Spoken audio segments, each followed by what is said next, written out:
Good morning everyone. Today we'll start the first lesson of algebra, that is linear equation in two variable.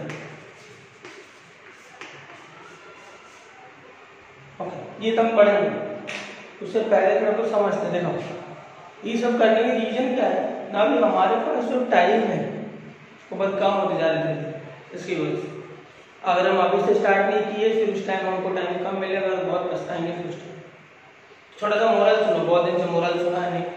सबसे बड़ी problem होगा मुझे तुम्हारे सामने हो नहीं तो कन्वर्सेशन नहीं हो पाएगा, बोलते ना स्टूडेंट टीचर का रिलेशन नहीं बन पाएगा। फिर मैं ट्राई करूँगा, तुम्हारे काम में पढ़ना और उसमें जो भी डाउट आएगा मुझे मैसेज करो, कॉल करके पूछो सर ये चीज़ हमको समझ में नहीं है, वापस एक बार समझा दो या तो फिर दूसरा आंसर दो उसका बना के, तो मैं ट्राई करूँगा सर।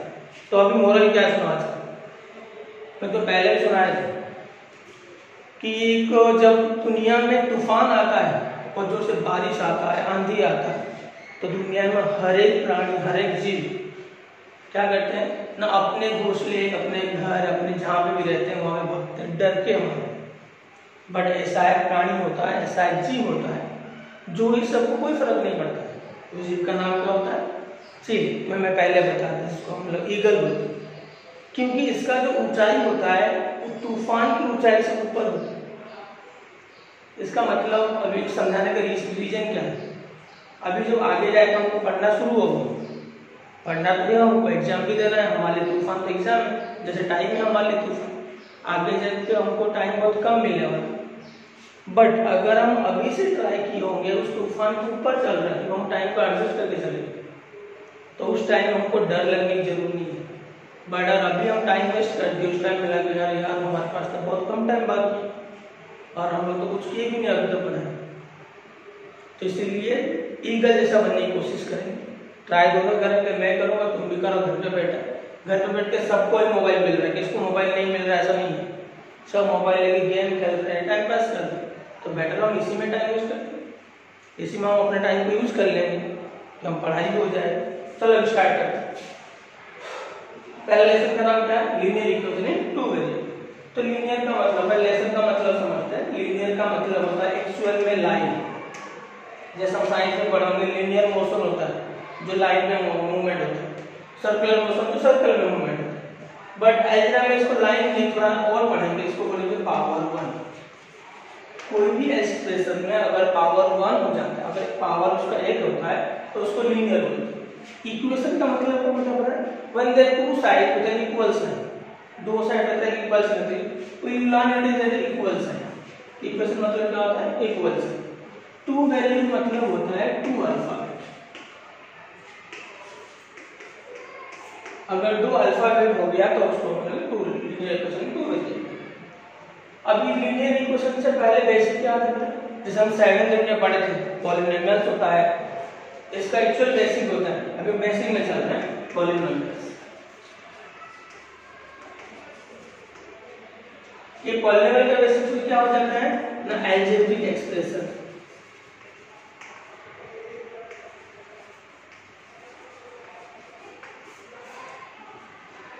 अभी बेस सबसे शुरू होता है, मतलब अलजेब्रिक एक्सप्रेशन अगर हम समझ गए हैं तब फिर पॉलिनोमियल समझ में आएगा, पॉलिनोमियल समझ में आएगा तो लीनियर इक्वेशन समझ में आएगा। तो आपने टेंशन में क्या करना है मैं बताऊं। अलजेब्रिक एक्सप्रेशन एक्चुअली ना 3 चीज होता है, 3 टर्म्स आती है, that is first one coefficient, then variable, then power, और इन्होंने तो डिग्री, इसको हम डिग्री भी कभी बोलते हैं। Okay example, take an example of linear algebraic expression 2x power 5। अगर ये मतलब एग्जांपल है तो इसको कोफिशिएंट बोलेंगे। कोफिशिएंट का डेफिनेशन हम लोग what do mean by coefficient? Coefficient means it's A number that should be behind the alphabet, alphabet के पहले होना चाहिए। तो ये 2 वेरिएबल क्या है? कोफिशिएंट। तो वेरिएबल क्या है ना, the alphabet, the variable, and the power degree the number which is above the alphabet, जो अल्फाबेट ऊपर रहता है, रेज़ टू बोलते हैं इसको। अगर ऐसे एक एक टर्म मिलते हैं तो फिर पॉलिनोमियल में क्या आता है, जिसे हम लोग पढ़ोगे पहले से मोनोमियल पढ़ोगे, बाइनोमियल पढ़ोगे एंड ट्राइनोमियल भी पढ़ोगे। अब इसके आगे भी होता है टेट्रानोमियल, पेंटानोमियल, बट हम लोग इसका आगे फाइनली क्या बोलते हैं, पॉलिनोमियल बोलते हैं। सिंगल को मोनोमियल, अगर एक है उसमें तो मोनोमियल, दो है तो बाइनोमियल, 3 टर्म्स है तो उसको ट्राइनोमियल, उसके बाद भी नंबर्स होते हैं, नाम भी होता है, बट हम लोग क्या बोलेंगे उसको पॉलिनोमियल। अब ये पॉलिनोमियल के साथ अगर इक्वल साइन आ जाता है, इसमें सिर्फ इक्वल साइन नहीं होता, बट इसमें अगर इक्वल साइन आ जाता है तो ये क्या हो जाता है, लीनियर इक्वेशन। क्या हो जाता है, लीनियर इक्वेशन। अभी 2 वैल्यू मतलब तो 2 अल्फाबेट होना चाहिए, तो 2 अल्फाबेट। चलो एग्जांपल लेते हैं। अब तुम्हारे काम में जहां पे समझ में आए वहां पे पॉज करो, तो वहां पे स्क्रीनशॉट लो, उसको लिखो, कंप्लीट करो, नहीं आ रहा मुझे पूछो।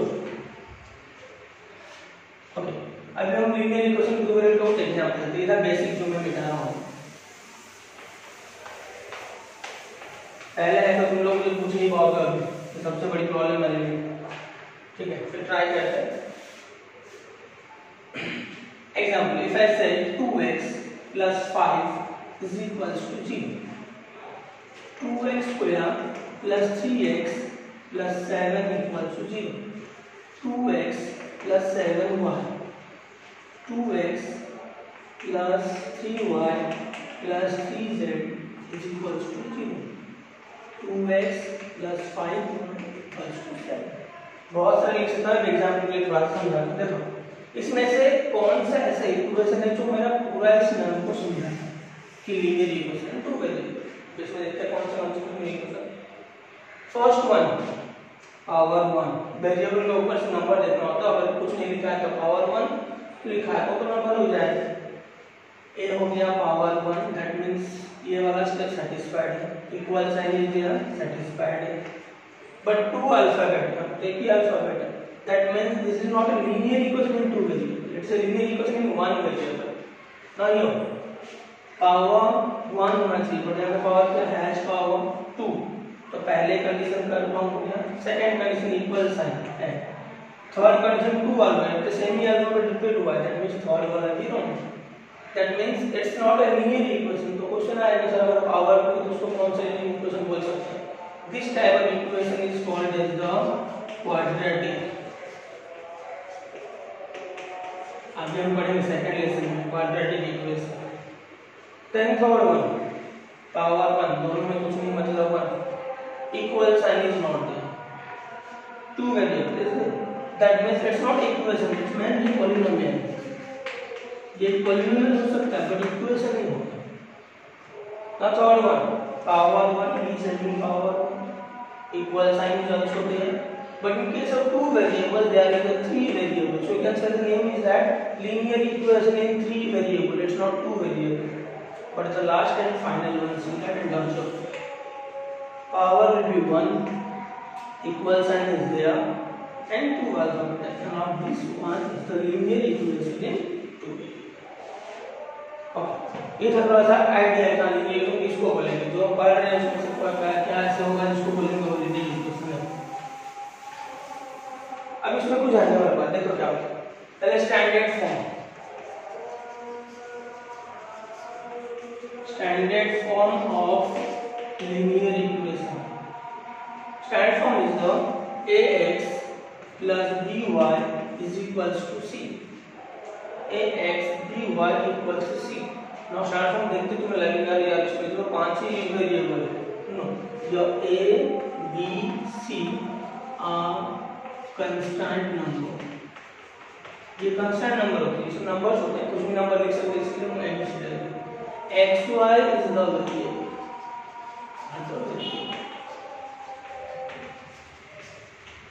एक्स वाई वेरिएबल, इसमें कंडीशन होता है a should not be equals to 0, b should not be equals to 0, c में भी 0 इज नॉट अ प्रॉब्लम, इसको लिखते नहीं, a b 0 नहीं होना चाहिए। दैट मींस अगर a 0 हो जाता है, take an example, if I say that sorry a क्यों नहीं होना चाहिए, अगर a 0 होता है, 0 multiply any number with the 0, that means the x value vanish we have only b y and c, so that means we have only one variable, that's why a and b should not be 0 but c may be 0, that's why I written the example 2x plus 7y is equal to 0. तो ये देखो variable दोनों है, power भी है, equal sign, तो इसको 0 से क्या मतलब, तो ये हो सकता है, बट ए बी का भी 0 नहीं होना चाहिए. तो you can write that C may be 0 may not be. C may be 0, it's not a problem. C का कोई प्रॉब्लम नहीं है, बट ए बी का भी 0 नहीं होना चाहिए, जो होता है स्टैंडर्ड फॉर्म. ये भी सबको याद रखना. स्टैंडर्ड फॉर्म मींस ये हो गया हमारा फॉर्मूला. कोई पूछेगा कि what is the standard form of linear equation, will say that ax + by = c. अभी ये हो गया बेसिक. अभी हम 10th स्टैंडर्ड में क्या करने वाले हैं वो पढ़ते हैं, ठीक है. Now we go for the 10th standard. What will do in 4 lesson. 10th standard के पूरे लेसन में हम क्या किया. ना 10th standard have to do 5 exercise आते हैं. So first I will brief of all the exercise, then we go for one exercise. First exercise 1.1, we have to go for solution of linear equation by equating coefficient method. और इसका पहले पैर में लिखा होना चाहिए. दैट मीन्स हम lesson पढ़ने से पहले लेसन में है कितनी चीजें और क्या है पूरा कंप्लीट समझना है. Then second exercise is graphical method.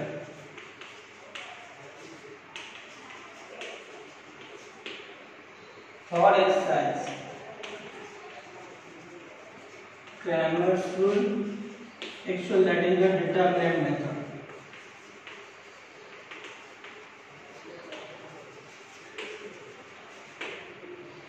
Fourth exercise, reduction method.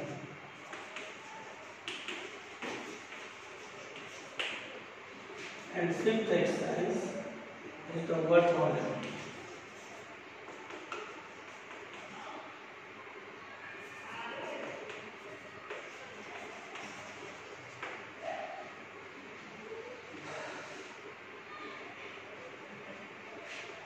Okay, now first we will go for the first exercise. With that, solution by equating coefficient method. अभी न्यू पेज स्टार्ट करना है और वहाँ पर इसको करना है. अभी जहाँ तक था वो छोड़ दो उस पेज को. अभी हम उसका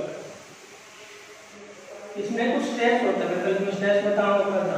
ठीक है, तो पहले नेम को समझ में आता है. सॉल्यूशन ऑफ लीनियर इक्वेशन को सॉल्व करना है कैसे ना, इक्वेटिंग कोएफिशिएंट मेथड में. इक्वेटिंग का मतलब होता है टू मेक इक्वल. इक्वेटिंग का मतलब क्या होता है, टू मेक इक्वल, मुझे इक्वल करना है.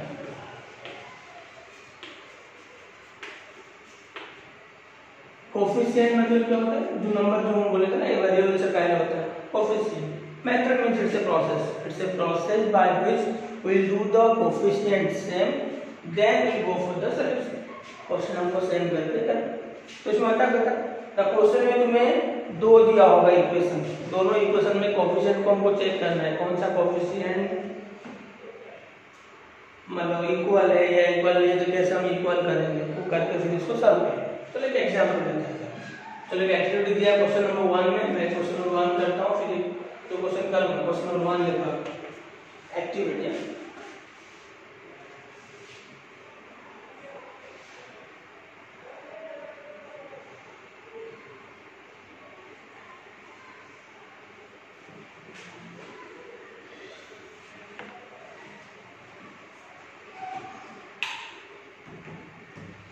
दिख रहा होगा सबको, मिटाया था हमने वापस.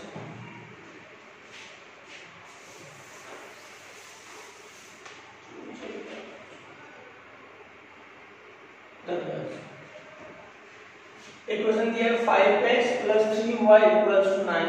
एक इक्वेशन है 2x + 3y = 12. दो इक्वेशन दिए. तो हमको स्टेप्स पहले लिख देता हूँ एक बार. स्टेप्स लिखूंगा तो समझ में और इजीली आएगा. चलो इसमें स्टेप्स क्या क्या होता है. Step 1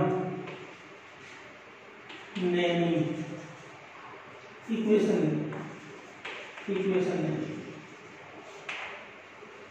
then step 2 multiply. Step 3 add और सब्सट्रैक्ट, स्टेप 4 सब्स्टिट्यूट। ये 4 स्टेप में क्या क्या करना है देखो, मैं हर एक स्टेप समझाता हूँ। नेमिंग मतलब पहले नेमिंग देने से पहले हमको ये चेक करना है कि वो स्टैंडर्ड फॉर्म में है या नहीं। दैट मींस यहाँ पे चेक क्या क्या करना है, what to check. First one, naming देने से पहले standard form, standard form. Multiply करने से पहले चेक करेंगे कोएफिशिएंट सेम है कि नहीं। If coefficient are already same, मान लेते हैं कि हम पहले से ही सेम दिया हुआ है,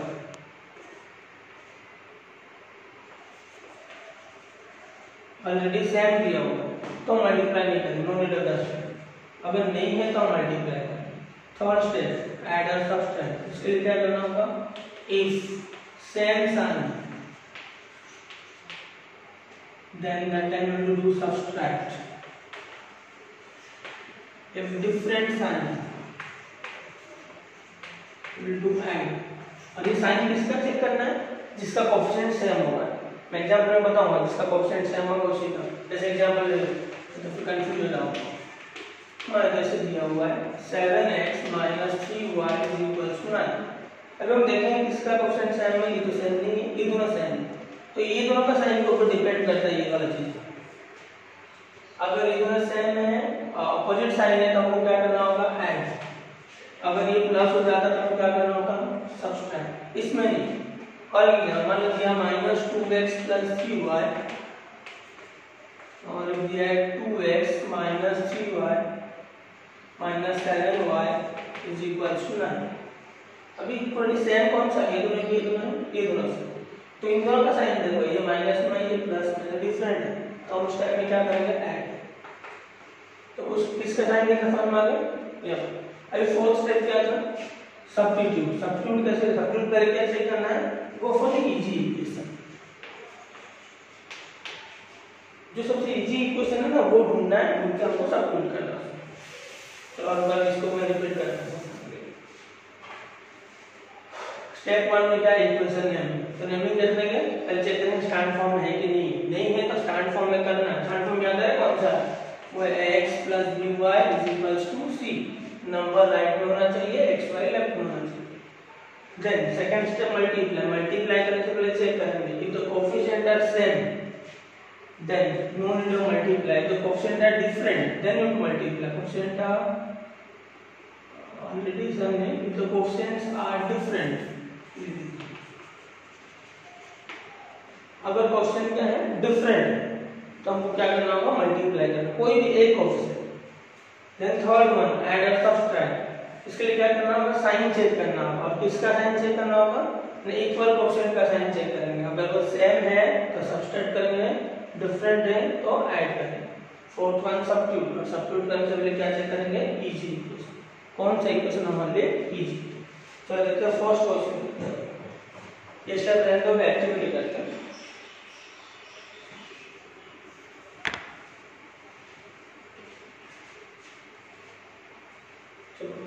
सब लिख लो।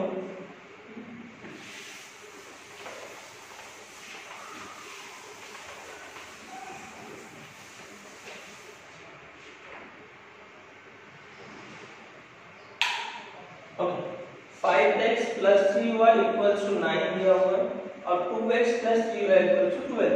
देखो उसने इक्वेशन नेमिंग दे दिया है, क्यों दे दिया है ना, क्योंकि दोनों स्टैंड फॉर्म में है।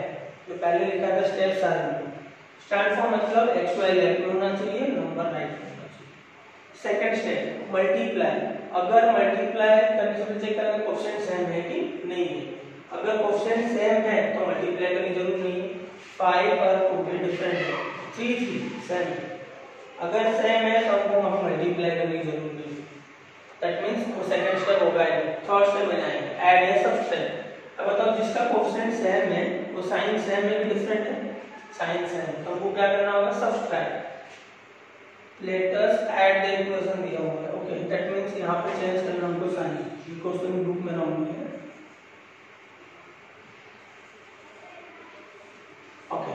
ये प्लस ये माइनस, अगर ये प्लस माइनस है तो हमको क्या करना होगा, ऐड, तो हमने ऐड कर दिया यहाँ पे। Now the box are given, need to complete this, fill this box, okay. Now C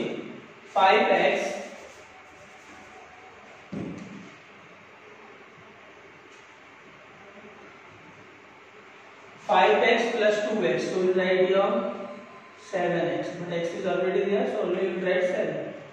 3y will be cancelled. 9 plus 12 it will be 21. Now 7x equals 21, that means x equals to 21 upon 7, that means x equals to 3. Third step we completed. After complete third step, we go for the fourth step, that is substitute that x in any one. Now both equations are similar type. No, you cannot say that this one is the easiest equation from the. Take any one. So you put in the first equation like 5x plus 3y equals to 9. So place x equals 3 in equation number 1. So 5 into x. So how much you got the x here? 3. Plus 3y is equals to 9. Now 5 3 15. Take this 15 from left to right. So we will subtract. 9 minus 15 is how much? 6. Now 3y is the 6, then y is equals to 6 upon 3, and 6 upon 3 is the 2. So solution is x and y, that means x is the 3 and y is the 2. Like this we will solve like the question. Now see the question number 2. I will solve any one question. 2 questions I have today. First and sixth.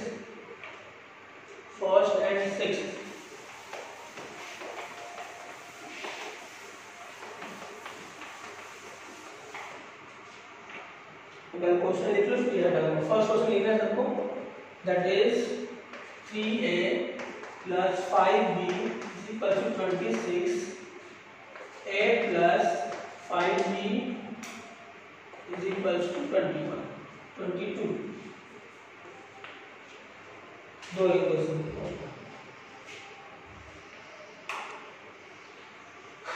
First है naming, तो naming देते हैं। Side form है, A B दोनों left side में है।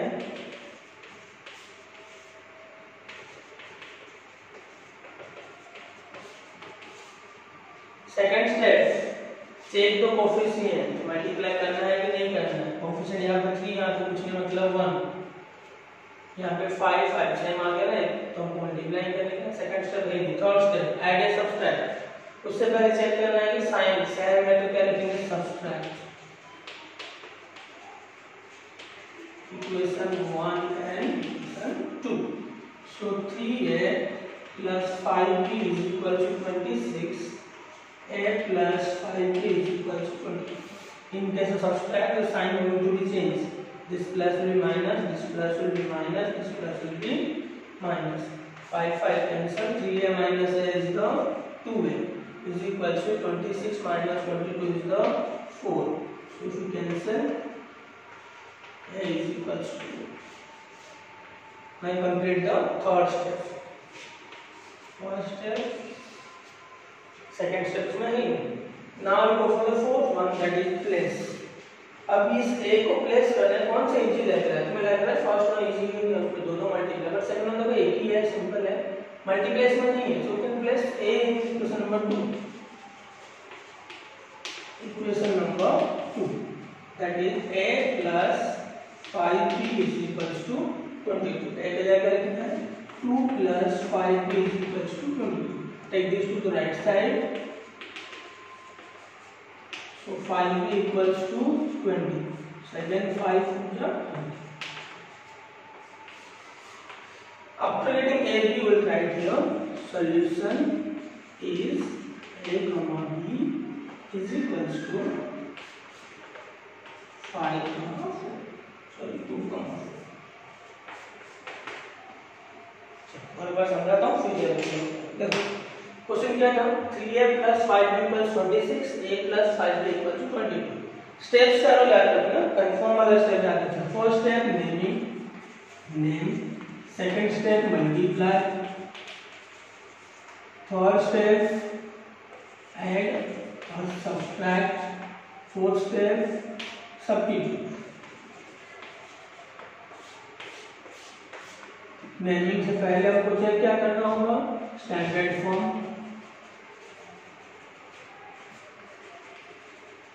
Multiply से पहले चेक क्या करना होगा, कोफिशिएंट।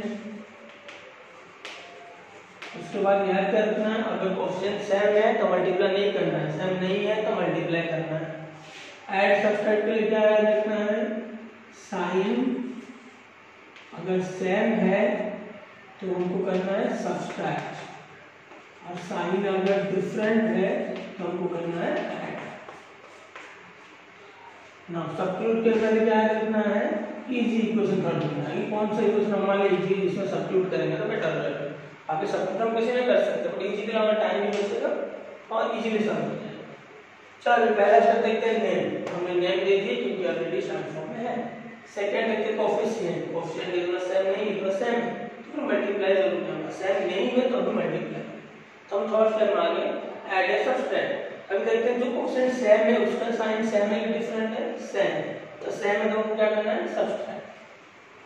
साइन सेम तो करना है सब्सट्रैक्ट। हमने सब्सट्रैक्ट कर दिए, वहां से क्या फर्क मिल जाएगा, देन हमको प्लेस करना है और लास्ट को लेकर ढूंढना है इजी। तो कौन सा इक्वेशन इजी है दोनों में से, तो ये वाला इजी लग रहा है क्योंकि यहाँ कोई नंबर नहीं है तो मल्टीप्लाई को करना नहीं पड़ेगा। Then will go for that, we find the is the 2 and 4। Next question,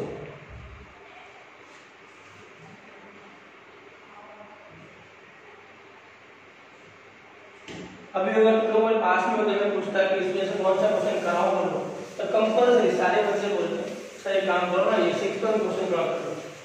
6th का लग रहा है डिफिकल्ट है जैसा, तो 6th क्वेश्चन कर लेते हैं। क्यों पता है, डिफिकल्ट तो कुछ भी नहीं है, खाली देख के डर जाते, देख के डरने वाला ये वाला क्वेश्चन। क्योंकि उसमें मेरा ओपन सर ओपन वाला क्वेश्चन है, उसका करा लेंगे तो बेटर रहेगा।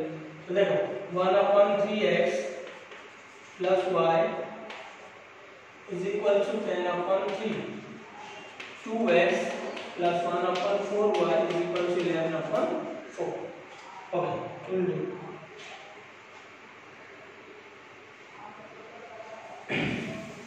First, to give the naming we need the standard form. Now the open unit make difficult for you. So first do one thing, write in the normal form. Open नहीं रहना चाहिए, तो कैसे होगा देखो, सबका 3 हटाने के लिए सब में 3 multiply in that equation number 1, so it will be x, इसका 3 हटेगा और यहां पे नीचे कुछ नहीं है, यहां पे 3 आ जाएगा। So what I did, once again say to remove this 3 I multiplied 3 in each term. The first term we remove, so it will be 3 with 3 cancel, only x. Here no one is the denominator, so 3 into y will be 3y, so 10/3 3 will be cancelled, 10 into 3 will be 10 was, it will be cancelled, 10 will be 10. Now you have the same thing to remove the 4 root to multiply 4, but इसमें multiply होगा जिसमें नीचे नहीं है, और जिसमें नीचे है उसमें क्या होगा, कैंसिल हो जाएगा। इसके नीचे नहीं है तो क्या होगा 8x, इसमें नीचे है तो क्या हो जाएगा 1, इसके नीचे है तो क्या हो जाएगा 8। सेकंड स्टेप कोफिशिएंट, जो चेक करते कोफिशिएंट, इसका कोफिशिएंट 1 8 3 1, तो हम एक काम करते हैं, यहाँ पे 8 मल्टीप्लाई कर सकते हैं, यहाँ पे 3 मल्टीप्लाई कर सकते हैं, तभी ये y सेम होगा, नहीं तो x सेम होगा। 8 का टाइम डिफिकल्ट होगा, फिर बड़ा टाइम होगा, छोटा सा मल्टीप्लाई करते हैं। So right here multiply 3 with equation number 2, तो मेरा इक्वेशन नंबर 2 कन्वर्ट हो जाएगा 3 8 से 24, 3 into y 3y, 3 11 या 33। अब इसको इक्वेशन नंबर 2 नहीं 3 देना है, क्योंकि 2 और 3 डिफरेंट होना चाहिए, डिफरेंट है। अभी हमको ऑब्जर्व करना है फर्स्ट और थर्ड को, रीजन क्या है ना, सेकंड में कुछ तो प्रॉब्लम था इसलिए हमने उसको चेंज किया, तो हमको सेकंड कोई काम करना है। तो फर्स्ट थर्ड में देखो 3y 3 दिखा है same. Now third step add and subtract, ये 3y दोनों में साइन सेम है डिफरेंट है, सेम है, साइन सेम तो क्या करते हैं subtract. So right here subtract equation 1 and third, not 2. That means x plus 3y is equal to 10. 24x plus 3y is equal to 33. Subtraction में साइन होता है change, x minus 24 will be minus 23x, तो cancel हो जाएगा। 10 minus 33 will be minus 23. Minus minus cancel. 23 1 का 23. That means x is equals to 1. Last step कौन सा है? Substitute, that means place. इन दोनों में बताओ कौन सा, तीनों और इक्वेशन हमारे पास है, तीनों में इजी वाला कौन सा लग रहा है? ये या ये वाला कर सकते, तो इसमें यूज करें. So do your place x is equals to 1 in equation number 1, that is x plus 3y is equals to 10. 1 plus 3y is equals to 10 and 3y is equals to 10 minus 1. हम लोग ऐसे minus हो जाएगा. Then 3y is equals to 9 and x is equals to 3. Y is equals to 3. So the solution is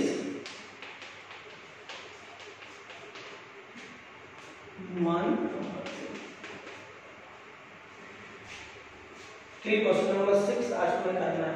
तो और एक बार मैं starting में इसको समझा. ठीक, तो question is given that 1/3x + y = 10/3, 2x + 1/4y = 11/4. The first step will be the name. Before that you have to write in the standard form.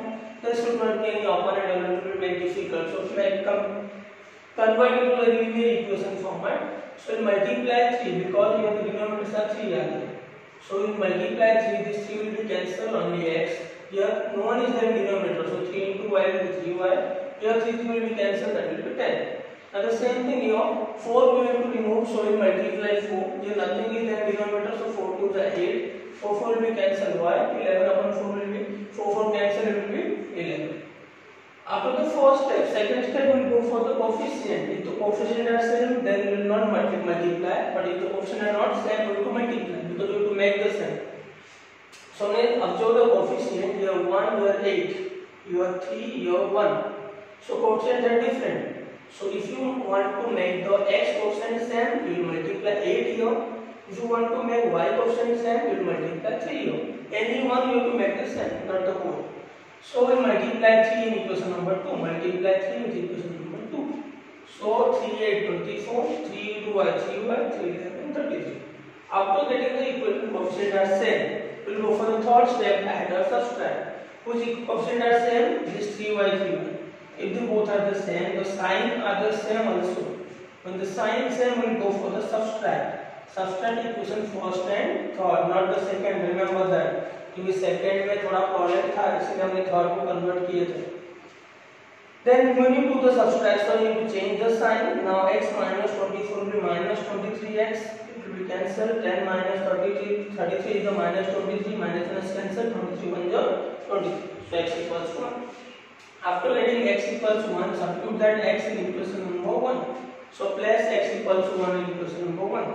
So x plus 3y equals to 10. First write the equation. In place of x, we will put 1. 3y equals to 10. Plus 1 will be subtract there. So 10 minus 1 will be 9. 3 3 will be 10. 3 9 will be cancelled. 3 3 is 9.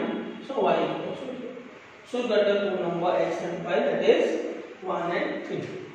Remaining 8, 9, then 2 questions are there.